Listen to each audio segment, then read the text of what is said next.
Hey everyone, welcome back to didactics लर्नशाला। आज हम फन के साथ लर्न करेंगे सीबीएसई 10th स्टैंडर्ड के फर्स्ट चैप्टर के ऊपर। फर्स्ट चैप्टर में हम सभी को पता है जी.एल. फुएंतेस जो मैक्सिकन राइटर है, उन्हीं की रचित जो एक स्टोरी है अ लेटर टू गॉड, उसको लेकर जो है फर्स्ट चैप्टर को सजाया गया है। तो आज हम उसी के ऊपर बात करेंगे, फन के साथ लर्न करेंगे। तो बने रहिए डिडक्टिक्स लर्नशाला के साथ। तो इससे पहले हम कहानी की तरफ आगे बढ़े, हम जानेंगे थोड़ा इन राइटर के बारे में। तो मैक्सिकन राइटर के बारे में जानने से हमें जो है कहानी के अंदर क्यों और कैसे इसको समझने में आसानी होगी कि राइटर ने ऐसा क्यों लिखा, या उनके लेखनी का स्टैंडर्ड जो है, लेखनी का जो लेवल है, वो हम समझने के अंदर बहुत आसानी होती है। तो मैक्सिकन राइटर जो है बहुत ही कम उम्र में उन्होंने जो है लिखना शुरू किया था, क्योंकि वो जब मोटा मोटा 15 ईयर का हुए थे तभी जो है उनका उससे पहले ही जो है तकरीबन उस वक्त जो है एक रेवोल्यूशन, जो मैक्सिकन रेवोल्यूशन था, वो उन्होंने देखा और उससे प्रभावित होकर जो है उन्होंने लिखना शुरू किया।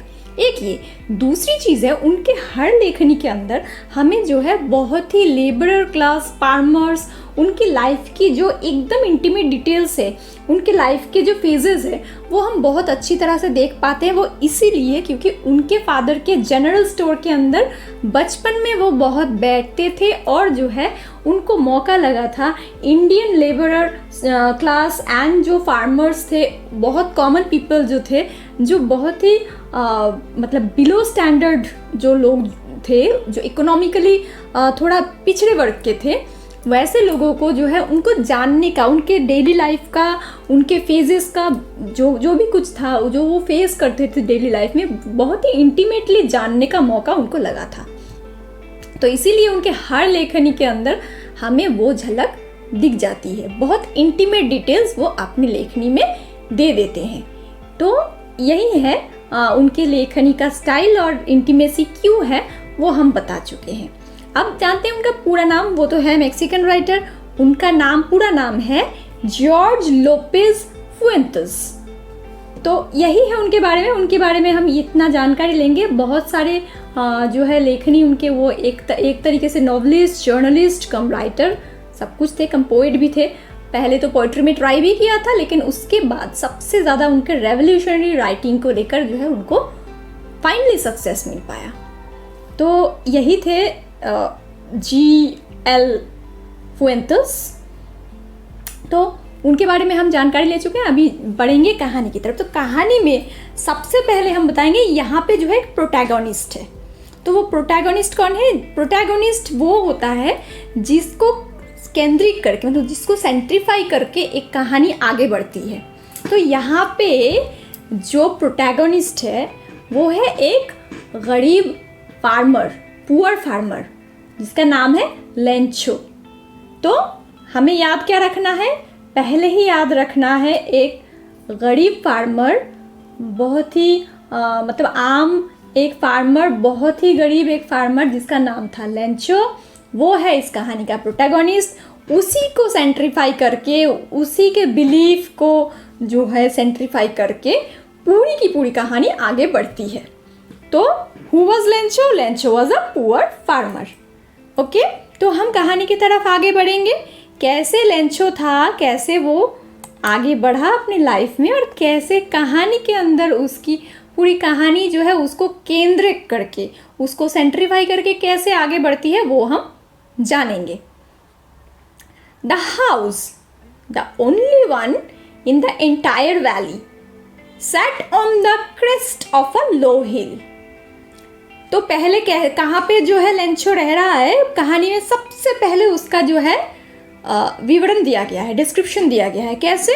The house the only one in the entire valley, पूरी वादी में, पूरी वैली के ऊपर जो है एक ही इकलौती हाउस जो दिख रहा है।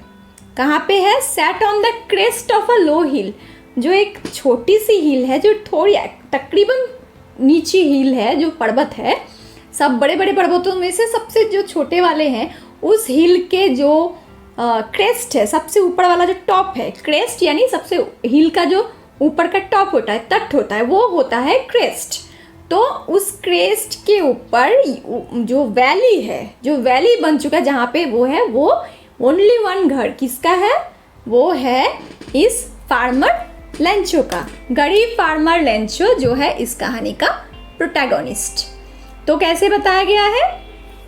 तो लो हिल के ऊपर जो क्रेस्ट है, उसके ऊपर जो वैली है, जो घाटी है, उसके ऊपर वन एंड ओनली हाउस दिख रहा है।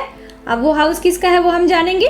From the height one could see the river and the field of ripe corn dotted with flowers that always promised a good harvest. तो उस हाउस से, उस जो घाटी के ऊपर जो एकलौता घर बना हुआ है, वहाँ से क्या नज़ारा दिखता है, उसके इंटीमेट डिटेल्स कैसे दिया है? तो उसको दिया है ऐसे, फ्रॉम दिस हाइट, इस ऊंचाई से one could see the river and the field of ripe corn. यहाँ पे कॉर्न है फसल, जो क्रॉप उन्होंने उगाया है, बोया है, उसके बारे में बात की जा रही है। तो उस हाइट से एक साइड में दिख रहा है रिवर, बहती हुई नदी, और दूसरे साइड में क्या दिख रहा है?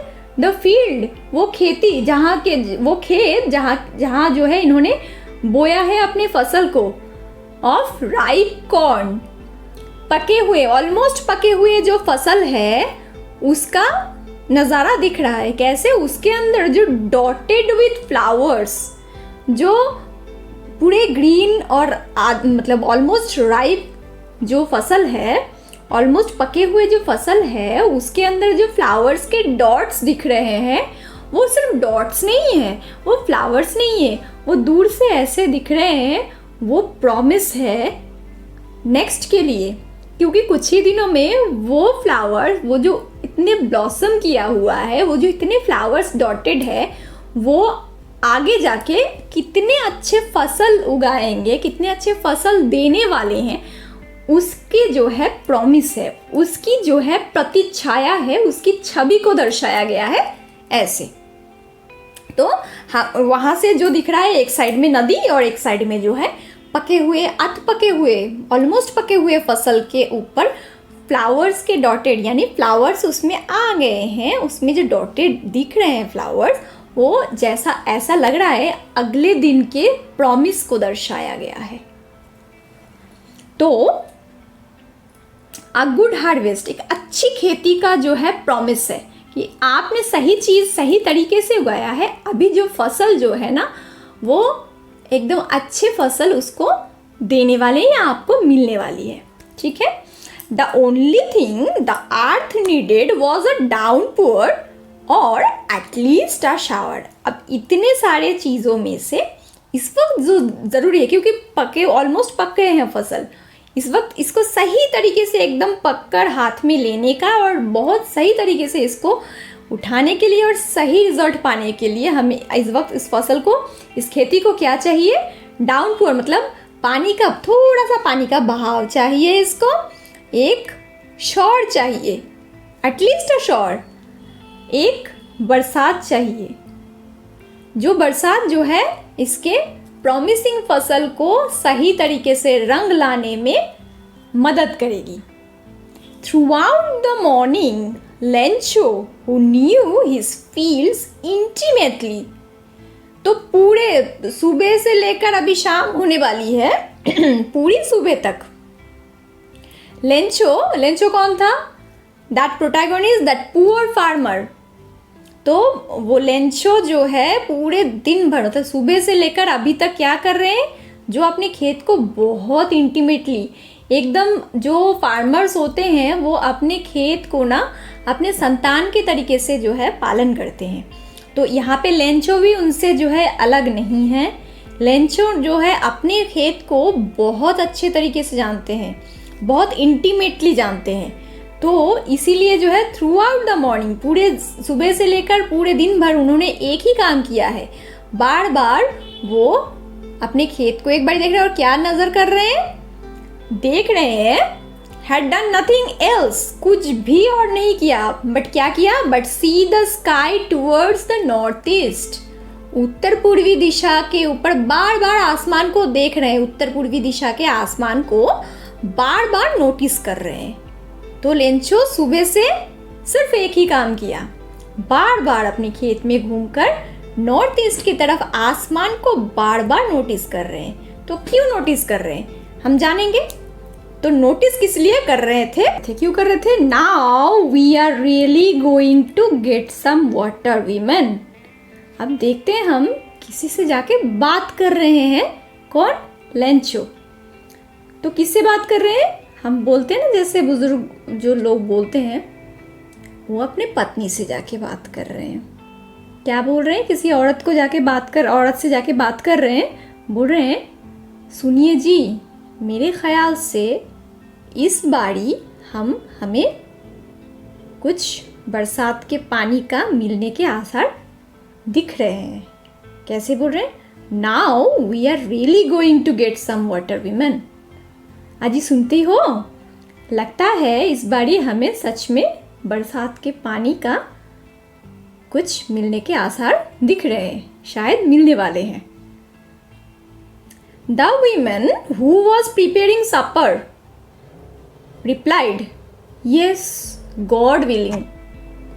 तो वो विमेन, इनकी जो पत्नी, वो सपर यानी जो, क्योंकि ये सुबह से लेकर शाम तक जो है काम कर रहे थे, अभी जो है रात का खाना ये लोग बना रहे थे, मतलब वो औरत बना रही थी। उस दौरान लेंचो ने जाके अपनी पत्नी से ऐसे बरसात के बारे में, उसके आसार के बारे में कहा। तो उन्होंने क्या कहा। बहुत ही उनके अंदर इतनी आशा और इतनी विश्वास, किसके ऊपर। अपने ईश्वर के ऊपर, भगवान के ऊपर। उन्होंने क्या कहा। यस, हाँ, गॉड विलिंग, भगवान की इच्छा, ईश्वर की इच्छा, क्योंकि वो बिलीव करती है उनके इच्छा के अलावा कुछ और कहीं हो ही नहीं सकता। तो उन्होंने कहा यस, गॉड विलिंग, अब भगवान की इच्छा। The older boys where working in the field. अभी देखिए उनके फैमिली का भी जो है बताया जा रहा है। कैसे। ओल्डर बॉयज क्या कर रहे थे। परिवार के जो बाकी बड़े बच्चे हैं वो क्या कर रहे थे। They were working in the field, वो खेत में काम कर रहे थे। While the smaller ones were playing near the house until the women called to them all come for dinner. तो बड़े तो जो है खेत में काम कर रहे थे, उनको जो है होश आ गया है काम करना है। एक बहुत ही मामूली फार्मर की फैमिली के अंदर यही होता है, वो काम के अंदर सब लग जाते हैं थोड़ी से बड़े होने पर ही। तो यहाँ के बड़े बच्चे भी जो है काम पे लगे हैं खेत पे, लेकिन जो छोटे हैं वो खेल रहे हैं इधर उधर और जस्ट वेट कर रहे हैं कि कब जो है खाना बने और उनके लिए एक कॉल आए, आप सब आ जाओ, डिनर तैयार है, खाना तैयार है। ये जब मम्मी बोलेंगी तब सब आ जाएंगे। सब जो है इसका वेट कर रहे हैं और इधर बड़े काम कर रहे हैं और इधर छोटे खेल रहे हैं। It was during the meal that just as Lencho had predicted. बस इनका खाना वो तैयार कर ही रही थी, वो लोग वेट कर रहे थे कि जो है कब कॉल आए, क्योंकि इनका खाना ऑलमोस्ट बन गया था। तो जाहिर सी बात है खाना बन गया, इन्होंने बुलाया और ये खाने के लिए बस बैठे ही थे। उस वक्त ठीक जैसा लेंचो ने कहा, ही वॉज एक्सपीरियंस्ड इनफ बारिश के बारे में, कि उन्होंने कहा कि हमें इस बार अच्छी बारिश मिलने वाली है। जो आसार उन्होंने नॉर्थ ईस्ट आसमान में देखा था वो कहीं ना कहीं सच साबित हुआ। कैसे। जब वो खाना खा ही रहे थे उसी वक्त ठीक जैसा लेंचो हैड प्रेडिक्टेड, जैसा लेंचो ने प्रेडिक्ट किया था, जैसे उन्होंने कहा था उसी हिसाब से big drops of rain began to fall. बारिश के बड़े बड़े ड्रॉप्स जो है गिरना स्टार्ट हुए। In the north east huge mountains of clouds could be seen approaching. तो वही नॉर्थ ईस्ट आसमान में अभी क्या दिख रहे हैं, बड़े बड़े क्लाउड्स, पर्वत की तरह बड़े बड़े क्लाउड्स दिख रहे हैं जमा होते हुए। Could be seen approaching. अभी जो है दिख रहे हैं सब बड़े बड़े क्लाउड जैसे एक इकट्ठे हो रहे हैं, बड़े बड़े और भी बड़े बड़े ह्यूज क्लाउड्स जो है इकट्ठे हो रहे हैं। The air was fresh and sweet. अभी बारिश के अंदर या बारिश के पहले बूंदे जो फील देती है, यहाँ पे जो है लेखक ने उसको भी मिस बिल्कुल नहीं किया। तो उसका सही डिस्क्रिप्शन जो है बहुत अलग तरीके से उन्होंने दिया। कैसे? जब पहली बारिश आई, इतने वेट करने के बाद जो बारिश आई, वो बारिश फ्रेश एयर लाई, एकदम ताज़ी ताज़ी हवा, और साथ में जो है एक स्वीटनेस है उसके अंदर। गीली मिट्टी की जो खुशबू आती है, उसमें जो स्वीटनेस होती है, उसको यहाँ पे लेखक ने दर्शाया। The man went out for no other reason than to have the pleasure of feeling the rain on his body. अब इतने वेट करने के बाद की बारिश, और उनके लिए तो एक मतलब बहुत ही सुनहरी चीज़ जिसके लिए वो वेट कर रहे थे, क्योंकि वो जानते हैं उनके सपनों की खेती के लिए, उनके फसलों के लिए ये बारिश कितनी इम्पोर्टेंट है, इसके लिए तो वो वेट कर रहे थे। अभी द मैन वेंट आउट, वो निकल गए। किस लिए निकले? सिर्फ और सिर्फ इस बारिश को अपने शरीर के ऊपर गिरते हुए उसकी बूंदों को महसूस करने के लिए वो निकले।